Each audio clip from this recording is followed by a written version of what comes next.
2026 বিধানসভা নির্বাচন, আর সেই নির্বাচনের ফলাফল ঘোষণা হওয়ার পরেই কাকদ্বীপ বিধানসভার জয়ী প্রার্থী দীপঙ্কর জানা, আর তার বাড়িতেই আজকের কিন্তু আমাদের ভারত সেবা সংঘের মহারাজজি থেকে শুরু করে একাধিক কর্মী সমর্থক সবাই কিন্তু আজকের এই জায়গায়, কারণ এই জায়গাতে আজকের একটা আনন্দের উৎসব।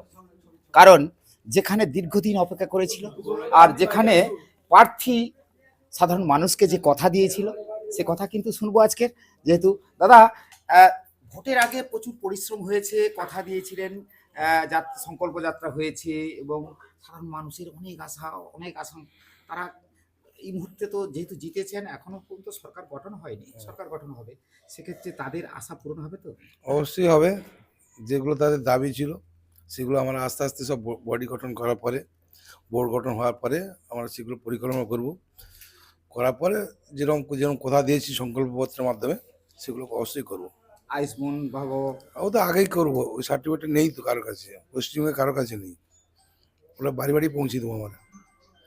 প্রতিশ্রুতি যা ছিল তা হবে, প্রতিশ্রুতি যা ছিল তাই হবে।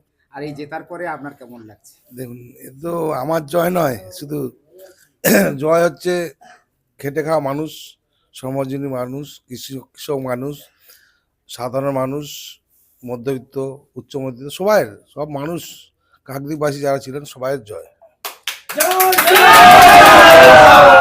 এই শুনলেন আজকে যিনি ভারত সেবা সংঘের মহারাজ, আজকে যিনি কাকদ্বীপ ভারত সেবা সংঘের মহারাজ, যিনি সৌজন্য সাক্ষাৎ এবং এসে দেখা করলেন এবং সঙ্গে আপনার কাছেই যাব। তো সেক্ষেত্রে মহারাজজিকে বলা যে এই যে সনাতনী হিন্দুরা যাদের জন্য আজকের আমরা অনেকটাই পথপ্রদর্শক হিসাবে যদি আপনাদেরকে দেখি, কারণ আপনারাই কিন্তু সেই পথপ্রদর্শক, কি বলতে? আমি এখানে যজ্ঞ করে গেছিলাম, সেদিনই আমি সংকল্প করেছিলাম যে আমি এখান থেকে দীপঙ্কর দাকে আমি এখানকে বিধায়ক করব এবং মন্ত্রী করব। তো ঠাকুর আমার কথা শুনেছেন, আমরা প্রার্থনা করে আমরা আমার ছেলে, আর কি বলবো, আমার দুই ছেলে, দুটোই রত্ন। আপনার নাম? গঙ্গাধর জানা। তো পরিবারের যিনি একদম দীপঙ্কর বাবুর পিতা, তিনি কিন্তু একটা আনন্দের কথা বললেন যে আমার গর্ব হয় যে আমার এই প্রত্যন্ত এলাকার যেখানে দীপঙ্কর কোনোদিন যেতে পারবে, এটাও আমি আশা করতে পারিনি, কিন্তু আজকের আশা করে কিন্তু সেই ছেলেকে যে আশীর্বাদ দিচ্ছেন, তার পাশাপাশি কর্মী সমর্থকরা রয়েছে, তার পাশাপাশি একটু কথা বলবো মায়ের সঙ্গে, মানে দীপঙ্কর বাবুর মায়ের সঙ্গে। আচ্ছা, এই আশা, এই স্বপ্ন, আপনারা তো স্বপ্ন দেখতেন যে ছেলে আমার একটা প্রতিষ্ঠিত হবে, আজকের সাধারণ মানুষ ঢেলে আশীর্বাদ দিয়েছে, কি বলবেন? আমার খুব আনন্দ লাগছে যে আমি এতদিন ছেলের জন্য যা কষ্ট করেছি সমস্ত আজ আমার সফল হলো, জয়ী হলো। জনসাধারণের কাছে, প্রত্যেকের মানুষের কাছে আমার ছেলে জয়ী। আর ছেলেকে আশীর্বাদ করুন সবাই, যেমন আমার ছেলে যেমন আরো উন্নত ধরনের কাজ করতে পারে। যে ধর্ম পালন করছে সে তো জনসেবা করতে হবে। হ্যাঁ, অবশ্যই, ওই তো বললাম, জনসাধারণের সেবা তো করার জন্যই আমার ছেলে হয়েছে। সেটা আমি বলে দিয়েছি, আমার কোনো অভাব নেই। বিনাভানি জানা, আমার কোনো অভাব নেই, আমার ছেলেরও কোনো অভাব নেই। ও গভর্নমেন্ট থেকে যা টাকা পাবে সমস্ত গরিব লোককে বিলিয়ে দিবে। আমার পয়সার দরকার নেই, ও জনসাধারণকে জিতেছে, জনসাধারণের টাকা যা পাবে সব জনসাধারণকে দিয়ে দেব, আমার কোনো ওই না। ওর ইনকামের যা ব্যবসার টাকা সমস্ত জনসাধারণের পিছনেই, মন্দিরের পিছনেই খরচা করেছে, কিন্তু এবার যা পাবে আরো বেশি ভাবে সবাইয়ের খরচা করবে। এটা তো বাবা মা হিসাবে সৌভাগ্য। অবশ্যই একটা কথা আছে, আমার ছেলেকে ওই কথা বলতে হবে না যে জনসাধারণের সেবার জন্য কিছু দেওয়া, কিছু দিতে হবে, এটা বলতে হবে না। ও আপনার থেকেই যে ভগবান ঈশ্বর দিচ্ছেন, ঈশ্বরের কাছেই আমি ঢেলে দেব।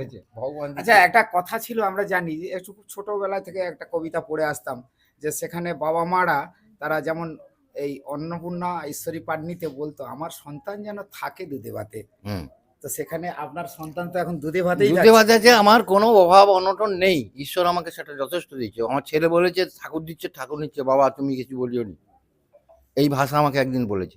আর আমি আজকে বলতেছি এই সকলের সামনে সাধুবাবু আছে, ওর যা সরকারি টাকা যা আসবে আমার সংসারে এক পয়সা না লাগিয়ে সব জনসাধারণ, কারণ জনসাধারণের ভোটে ও জিতেছে, ওটা জনসাধারণের টাকা জনসাধারণকে দিয়ে দেবে, আমাদের অভাব নেই। কথা শুনলাম। এবারে যাবো অর্ধাঙ্গিনী, যিনি এতদিন মানে বাবা মা যেমন যতটা সময় দিয়েছে তার সঙ্গে অর্ধাঙ্গিনী অর্থাৎ ওনার স্ত্রী।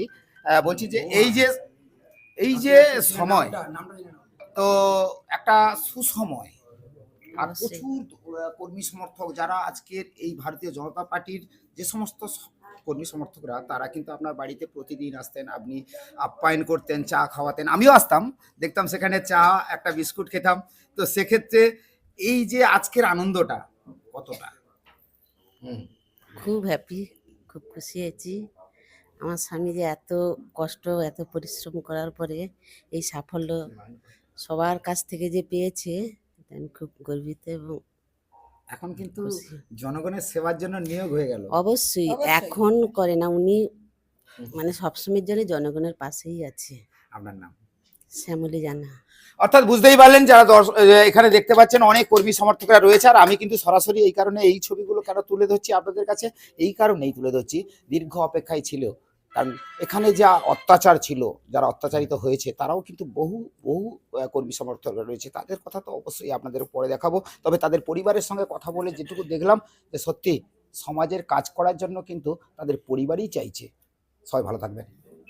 আমি সবাইকেই নমস্কার জানাই, সেই সঙ্গে নমস্কার জানাই, প্রণাম জানাই গণদেবতাকে, যে তারা ভারতীয় জনতা পার্টির মতো একটা দলকে সমর্থন দিয়েছে এবং বিপুল সংখ্যাগরিষ্ঠতা নিয়ে এই দল পশ্চিমবঙ্গের শাসন ক্ষমতায় অধিষ্ঠিত হচ্ছে। আমি ব্যক্তিগতভাবে দীপঙ্কর দাকে চিনি এবং জানি উনি অনেকটাই উদার এবং মহৎ। তৃণমূলের যে অত্যাচার কাজকর্ম, তৃণমূল স্থানীয় স্তরের নেতৃত্ব তাদের যে কাজকর্ম থেকে আরম্ভ করে তৃণমূলের উচ্চস্তরের নেতৃত্বের যে কথাবার্তা কাজকর্ম, তাতে সাধারণ মানুষ বীতশ্রদ্ধ অসন্তুষ্ট, তারই একটা ফল প্রকাশিত হয়েছে এই গণমাধ্যমের মধ্য দিয়ে। জনগণের সেবা করতে হবে, জনগণের সেবা করার জন্যই আমরা কিন্তু দীর্ঘদিন, সরকার বদল হয়েছে, পরিবর্তন হয়েছে, যেটা চেয়েছিলেন সেটা তো হয়েছে। হ্যাঁ সেটা হয়েছে বলেই তো আমরা আরো বেশি আশাবাদী। যে আমার নাম প্রদীপ কুমার দাস। আমরা আশাবাদী এই কারণে যে এই দলটা করার জন্য আমরা